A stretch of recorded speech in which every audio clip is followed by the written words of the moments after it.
It's clear to me that attorneys and judges need to know more about science. They don't need to be scientists. They should be able to have a sense of that doesn't quite sound right, or that sounds like the kind of language that could really be confusing to a jury. Science is not the totality, but it's certainly a critical piece so that we can develop facts for jurors and judges to make their decisions. February, the St. Paul City Council gave $750,000 to improve the crime lab's infrastructure and to hire new staff. The BCA has done one of the most extensive And studies it's ever only of in blood recent stains years and blood that we have spatters. started focusing on educating ourselves on these different sciences that are being presented beyond this just must be true. The forensic science shows that are on television create this expectation that we always have evidence in cases to test.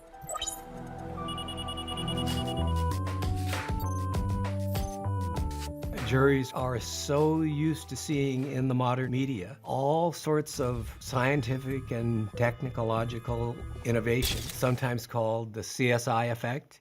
It's just not in the cases, and the triers of fact expect it to be.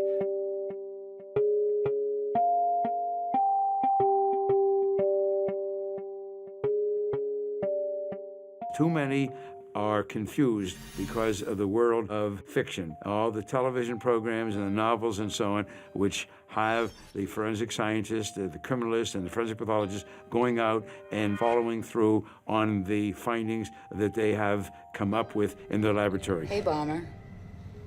We got your number. That's not what we do. I mean, you know, you don't see the criminal defense attorneys usually until you're in courtroom, and you don't deal with them. So our accident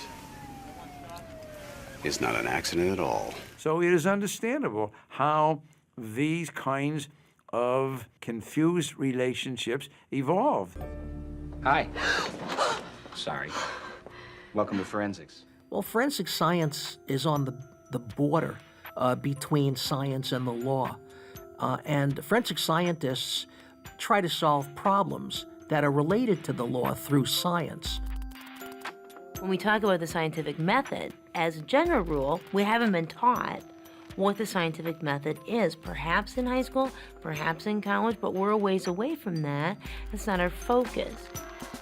The many disciplines that make up the forensic sciences have the scientific method at their foundation. First, scientists observe the phenomenon at the crime scene, lab, or autopsy suite. Then, they use that data to come up with a hypothesis as to what happened. Next, they make predictions about what they will observe when testing the hypothesis. Then they test those predictions through experimentation. And the point is, no matter how many outcomes you get consistent with the validity of the hypothesis, you can always conceive of another test, another experiment. So this becomes sort of a feedback loop situation where a well-tested hypothesis eventually becomes known as a theory, and a well-tested theory can become known as a natural law. And then I think ultimately it's about using the language of mathematics to describe our results. And virtually any question related to a criminal matter or a civil matter that can be answered by science requires an in-depth study of the underlying basic science that supports the forensic scientist. The goals of science in general, that answer almost becomes personal, right? Because I think you could get several scientists in here and philosophers of science and probably get a pretty good arm wrestling match. For me personally, I think it's about advancing knowledge and understanding the world around us. The Trombley house fire? Mr. Trombley was allowed to dig through the debris the other day, and guess what he found? A metal button in the shape of a cat. I was supposed to guess that. Mr. Trombley recognized it, but it wasn't his. It seems the woman who lives next door, a Janice Baker, is known as the Cat Lady.